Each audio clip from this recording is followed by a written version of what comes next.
नमस्कार मित्रांनो, माझ्या एम के मॅथ्समॅन चॅनलवर तुमचं स्वागत.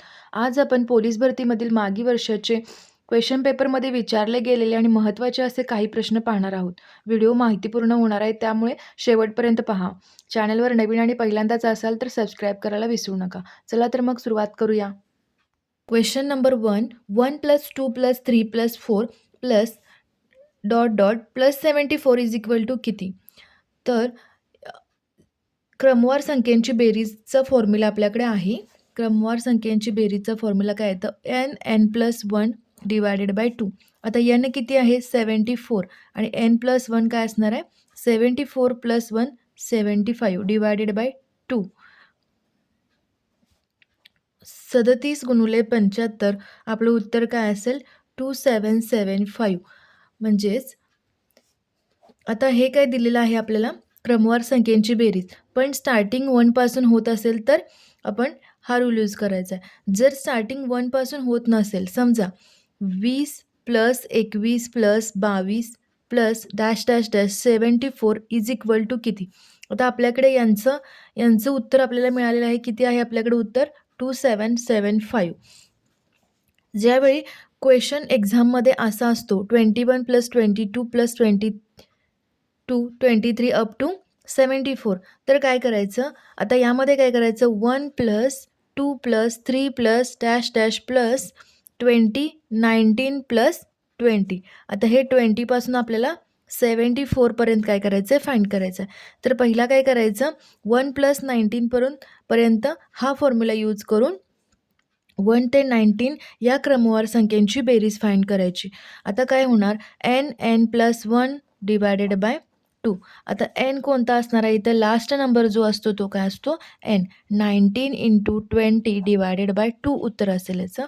म्हणजेच काय येणार आहे? 190 काय असणार आहे? 1 to 19 नंबरची बेरीज काय असणार आहे? 190.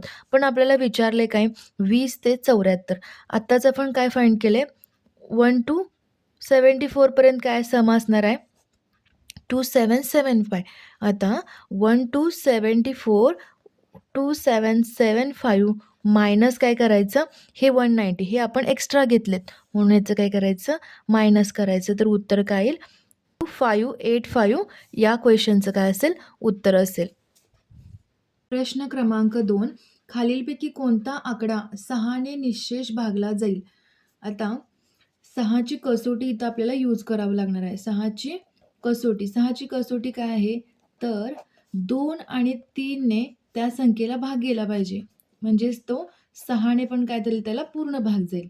6 ने पण पूर्ण भाग कधी जाणार? ज्यावेळी 2 ने आणि 3 ने त्या संख्येला पूर्ण भाग जाईल. आता 2ची कसोटी काय आहे? 2ची कसोटी काय असणार आहे? एकक स्थानचा जो अंक आहे म्हणजे संख्येतील शेवटचा जो नंबर आहे तो काय पाहिजे? 0 2 4 6 8 यापैकी कोणता एक नंबर पाहिजे. आता इथे 2 ने भाग जातोय का पाहूया. 2 आहेत जाणार, इथे 8 आहे, इथे 4 हा ऑप्शन काय होणार आहे? कॅन्सल होणार आहे. 2च्या कसोटीमध्ये हा ऑप्शन बसत नाही. 2 नंबर 3ची कसोटी काय बघायची आपल्याला? 3 पण त्या संख्येला पूर्ण भाग गेला पाहिजे. त्यापूर्वी 3ची कसोटी काय असणार आहे? संख्येतील अंकांची बेरीजेला 3 ने पूर्ण भाग गेला पाहिजे. आता काय ऑप्शन ए चेक करूया आपण. 3 + 5 + 4 + 2 8 12 14. आता 3 ने पूर्ण भाग जातो का? नाही. त्यामुळे हा ऑप्शन कॅन्सल. ऑप्शन बी बघूया आपण. 7 + 3 + 2 + 8 काय येणार आहे? 20. 20 डिवायडेड बाय 3 होतं का? पूर्ण भाग जात नाही. हा पण ऑप्शन कॅन्सल. तर 5 + 3 + 3 + 4 15 डिवायडेड बाय 3 म्हणजेच काय होणार आहे? 5. आपला ऑप्शन काय असेल? 5 उत्तर येणार आहे. म्हणजेच या संख्येला 3 ने काय होणार आहे? पूर्ण भाग जाणार आहे आणि 2 ने पण काय जाणार आहे? पूर्ण भाग जाणार आहे. म्हणजेच 6 ने पण काय होणार आहे? निःशेष भाग जाणार आहे. ऑप्शन क्रमांक सी आपलं काय असेल? उत्तर असेल. Question number 3. पुढीलपैकी चुकीची जोडी निवडा. गडचिरोली पोलीस चालक भरती 2021 मध्ये हा प्रश्न विचारला गेला आहे. प्रश्न किती सोपा आहे बघा. आपल्याला कसं चेक करायचं? तर ऑप्शन क्रमांक ए घेते मी इथं. 4/5 1/3 असं ग्रेटर दॅन 1/2 असं दिलं.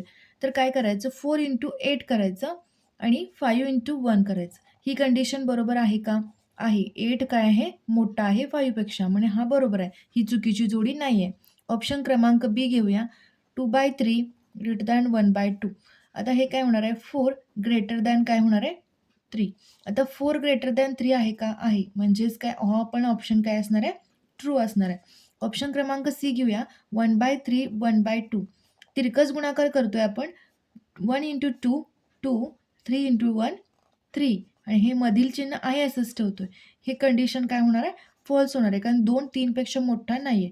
ही काय असणार आहे? चुकीची जोडी असणार आहे. ऑप्शन 3 काय आपला असणार आहे? उत्तर असणार आहे. त्यामुळे ऑप्शन डीकडे आपण आता वळत नाहीये. कारण ऑप्शन 3 सी आपलं काय उत्तर असणार आहे. तरी पण आपण चेक करूया. 6 डिवायडेड बाय 7 1/2. 6 × 2 काय येईल? 12 होईल आणि 7 × 1 7 होईल. म्हणजेच काय होणार? 12 इज ग्रेटर दॅन 7. म्हणजेच काय ऑप्शन डी सुद्धा काय बरोबर आहे. चुकीची जोडी नाही. तर ऑप्शन सी असणार आहे चुकीची जोडी. पुढीलपैकी चुकीची जोडी निवडायची. ऑप्शन सी उत्तर असेल आपलं. प्रश्न क्रमांक 14. 10 मीटर रुंदी व 12 मीटर लांबी असलेल्या हॉलला मोठ्यात मोठ्या चौरसाकृती फरशा बसवायच्या असतील तर त्याचे माप खालीलपैकी कोणते? तर ज्यावेळी मोठ्यात मोठ्या असं क्वेश्चनमध्ये शब्द असतो त्यावेळी आपण काय घेत असतो? मसावी घेत असतो आणि लहानात लहान जेव्हा वर्ड असतो त्यावेळी आपण लसावी घेत असतो. त्यावेळी काय करायचं? 10 मीटर लांबी रुंदी दिलेली आहे, 12 मीटर काय दिलेलं आहे? लांबी दिलेली आहे. तर आता यांचा काय घ्यायचा? मसावी घ्यायचा. म्हणजे 10चा आणि 12चा काय घ्यायचा आपल्याला? अवयव पाडायचे आहेत. त्यांचा मसावी काढायचा आहे. 2 × 5 काय येणार? 10 येणार. 2 × 2 × 3 काय येणार? 12 येणार. म्हणजेच त्यांचा मसावी काय येईल? मसावी कसा घेतोय आपण? 2⁻²2 × 3. आता 2 1 वेळा आहे. इथं किती? 2 वेळा आहे. म्हणून मसावी घेताना आपण काय घेणार? एकदाच घेणार. कमी पॉवर घेतोय. मसावी घेताना आपण कमी पॉवर घेतो आणि 5 इथं कॉमन नाही आहे. त्यामुळं मसावी याचा काय येईल? फक्त 2 असा मसावी येईल. म्हणजेच चौरसाकृती फरशा बसवायच्या आहेत आपल्याला. त्यामुळे चौरसाचा फॉर्म्युला काय असतो क्षेत्रफळाचा? चौरसाचे क्षेत्रफळ काय असतं? बाजू गुणुले बाजू. म्हणजेच काय येणार आहे? उत्तर आपलं काय येणार आहे? 2 × 2 2 मीटर गुणुले 2 मीटर. ऑप्शन क्रमांक ए आपलं उत्तर असेल. प्रश्न क्रमांक 5. 8 सेमी बाजू असलेला लोखंडी घनाकृती ठोकळा वितळून 2 सेमी बाजू असलेले किती ठोकळे तयार करता येतील? आता एखादी आपण कोणती तरी वस्तू असेल ती वितळवत असेल तर त्याला काय घ्यावं लागतं? त्याचं व्हॉल्यूम कन्सिडर करावं लागतं. आता 8 सेमी बाजू असलेला लोखंडी ठोकळा काय करायचं? वितळवायचं. त्याचं व्हॉल्यूम काय येणार? व्हॉल्यूम म्हणजेच काय? घनफळ. घनफळ काय येणार त्याचं? घनफळ 8 × 8 × 8 म्हणजेच काय असतो त्याचा? बाजूचा क्यूब घनफळाचा फॉर्म्युला आहे. बाजूचा क्यूब हा फॉर्म्युला आहे. म्हणजेच काय लिहायचं? 512 याचं काय येईल? घनफळ येईल. आणि त्यानंतर छोटा जो ठोकळा आपल्याला बनवायचा आहे त्याचं बाजू किती दिलेली आहे? 2 दिले. त्याचं घनफळ काय येईल? 2 × 2 × 2 म्हणजेच काय येईल? 8 असं उत्तर येईल. आता ठोकळ्याच्या घनफळाला जेव्हा आपण या लहान ठोकळ्याच्या घनफळाने जेव्हा डिव्हाईड करतो त्यावेळी त्याची संख्या येते. म्हणजे किती ठोकळे बनवता येतील? किती ठोकळे बरोबर काय असणार आहे? मोठ्याचं घनफळ डिवायडेड बाय छोट्याचं घनफळ. म्हणजेच काय असणार आहे? 64 आपलं काय असणार आहे? उत्तर असणार आहे पर्याय क्रमांक डी. Question number 6. सिम्प्लिफिकेशनचा क्वेश्चन आहे हा. 4.8⁶ × 20⁶ डिवायडेड बाय 16 × 20⁶ बरोबर किती विचारलं? आता आपण a⁻m × b⁻m कसं लिहितोय? a × b⁻m असा हा काय आहे? घातांकाचा रूल आहे. मग इथे पण आपण काय करू शकतो? आता हे 4.8 × 20⁶ लिहू शकतोय आणि खाली जे आहे ते सेम आहे असं लिहूया. आता याचं आत काय करूया? हे सॉल्व करूया. 96चा काय येईल? (6) आणि हा काय येईल? 320चा 6वा घातांक. आता हे काय करूया? आपण हेच कसं लिहू शकतोय? 96/320चा 6वा घात. आता हे 16 × 6 96 16 दोन्ही 32 हे म्हणजेच बे त्रिक 6 बेन 10 20 म्हणजेच उत्तर काय आलं 3/10चा काय असणार आहे 6वा घात असणार आहे. तर 3/10 आपण कसं लिहू शकतोय 0.3 लिहू शकतोय. 0.3चा रेज टू 6वा घात म्हणजेच ऑप्शन क्रमांक ए काय असणार आहे उत्तर असणार आहे. प्रश्न क्रमांक 7 एका वस्तूवर दुकानदार ग्राहकास 8% सूट देतो तरीही त्यास 15% नफा होतो. जर त्या वस्तूची छापील किंमत 1750 रुपये असेल तर ती वस्तू दुकानदाराने किती किमतीला खरेदी केली असेल. आता पहिला इथं काय काढून घेऊया विक्री किंमत काढून घेऊया. समजा तुम्ही एखाद्या दुकानात गेलाय आणि त्या वस्तूची किंमत किती आहे 1750 रुपये किंमत आहे. आता दुकानदार काय म्हटला तुम्हाला 8% सूट देतो. मग त्यानंतर आपल्याला किती रुपये द्यावे लागतील हे आपण कसं ठरवणार. तर 8% सूट म्हणजे कसं काढणार आपण 1750 गुणिले 8% सूट म्हणजे काय असतं कमी म्हणजेच काय येणार 100 वजा 8 म्हणजेच काय येणार 92/100. याचं उत्तर काय असेल ते ती किंमत तुम्हाला द्यावी लागणार आहे. ती काय असणार आहे विक्री किंमत इथे असणार आहे. विक्री किंमत काय होईल मग 35 गुणिले 46 विक्री किंमत किती येईल 1610 ही काय असेल विक्री किंमत. आता तरीही त्यास 15% नफा होतो. आता इथे नफा दिलाय किती 15%. विक्री किंमत दिले किती 1610. तर आपण खरेदी किंमत कसं काढतोय आपल्याकडे फॉर्म्युला यूज करून पण आपल्याला काढता येत आहे आणि सिम्पली पण आपण काढू शकतोय. आता पहिला काय करूया आपण डायरेक्ट काढूया. आता 15% काय आहे नफा आहे. विक्री किंमत दिली म्हणजेच काय येणार आहे 1610 गुणिले 15% नफा. नफा हा नेहमी काय केला जातो खरेदी किमतीवर काढला जातो. पण आपल्याला काय दिले इथं विक्री दिले. त्यामुळे आपण इथं काय करणार 115 खाली घेणार आणि इथं काय घेणार 100 घेणार. आता याचं उत्तर काय येईल 5 दोन्ही 10 0 5 दोन्ही 10 5 त्रिक 15 23 गुणिले 7 161 असतं आणि हे काय येणार आहे 1400 काय असणार आहे खरेदी किंमत. हे काय झालं ज्यावेळी कारण नफा हा नेहमी खरेदी किमतीवर काढला जातो. आता हेच आपण फॉर्म्युला यूज करून काढूया. हे जर तुम्हाला समजलं नसेल आपलं उत्तर असणार आहे 1400 ऑप्शन क्रमांक बी. पण हे जर समजलं नसेल तर सांगते मी तुम्हाला इथं नफा आपण कसा काढतो नफा बरोबर विक्री किंमत मायनस खरेदी किंमत भागिले काय असणार आहे खरेदी किंमत गुणिले 100. आता इथं विक्री किती किंमत दिली आहे 1610.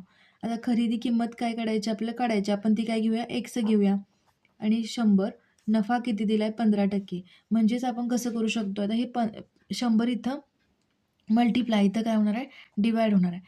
ओके आणि हे काय होणार आहे 1610 divided by x minus x divided by x. आता एक्स काय होणार आहे कॅन्सल होणार आहे मग इथं काय राहणार आहे 1 राहणार आहे. तर हे -1 काय होईल इकडे काय होईल +1 होईल. +1 is equal to 1610 divided by x हे आहे असं लिहून घेतलं.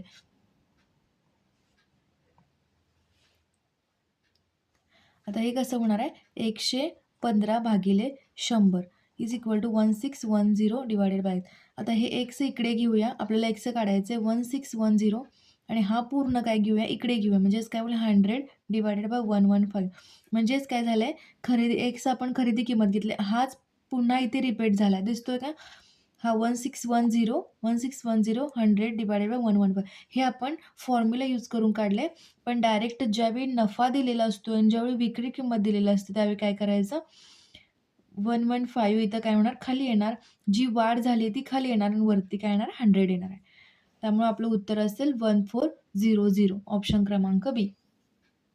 प्रश्न क्रमांक 8 एका वर्गात 70 विद्यार्थी आहेत त्यापैकी 45 विद्यार्थ्यांना क्रिकेट हा खेळ आवडतो 52 विद्यार्थ्यांना खो खो हा खेळ आवडतो. असा एकही विद्यार्थी नाही की ज्याला यापैकी एकही खेळ आवडत नाही. तर क्रिकेट आणि खो खो हे दोन्ही खेळ आवडणाऱ्या मुलांची संख्या काढा असं विचारले. तर हा प्रश्न आपण वेन डायग्रॅमने सॉल्व करूया. तर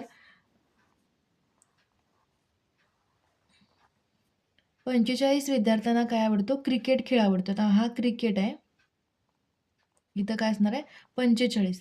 52 विद्यार्थ्यांना खो खो खेळ आवडतो खो खो 52 विद्यार्थ्यांना खो खो हा खेळ आवडतो. असा एकही विद्यार्थी नाही की ज्याला यापैकी एकही खेळ आवडत नाही.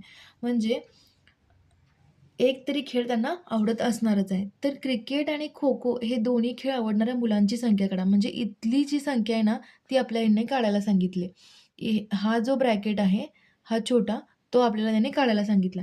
तर एक फॉर्म्युला आहे, A union B is equal to number of A union B, number of A plus number of B आणि minus number of A intersection बी.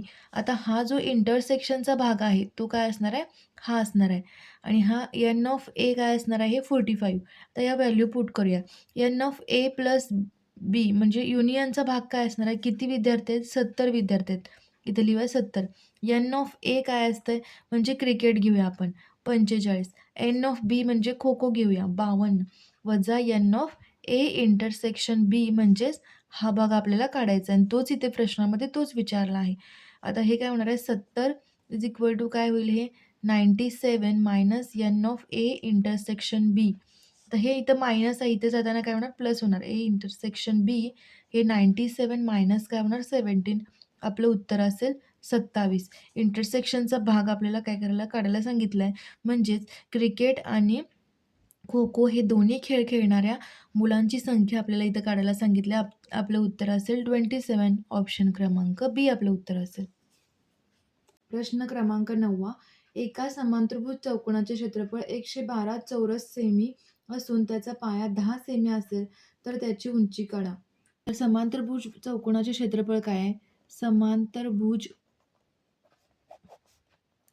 चौकोनाचे क्षेत्रफळ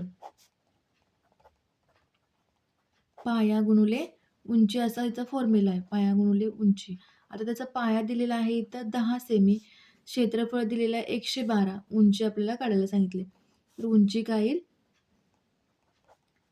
11.2 येईल, कारण 112 डिवायडेड बाय 10 11.2 काय असेल याची उंची असेल. पर्याय क्रमांक ए आपलं काय असेल उत्तर असेल. प्रश्न क्रमांक 10. महेश त्याच्या दरमहा खर्चाचे त्याच्या उत्पन्नाशी असलेले गुणोत्तर 3:5 आहे, तर त्याचा खर्च त्याच्या उत्पन्नाच्या शेकडा किती आहे? आता हे 3:5 गुणोत्तर काय दिलेलं आहे? 3 हे 3:5, 3 हे खर्च असणार आहे त्याचा आणि 5 काय असणार आहे त्याचा उत्पन्न असणार आहे. उत्पन्न असणार आहे म्हणजेच काय, जर त्याचं उत्पन्न जर 500 असेल तर 300 काय करणार आहे तो खर्च करणार आहे. आता उत्पन्नाचा शेकडा, खर्च त्याच्या उत्पन्नाचा शेकडा किती हे कसं काढतोय आपण? 3 डिवायडेड बाय 5 इंटू 100 म्हणजे 60% काय असेल आपलं उत्तर असेल. ऑप्शन क्रमांक सी.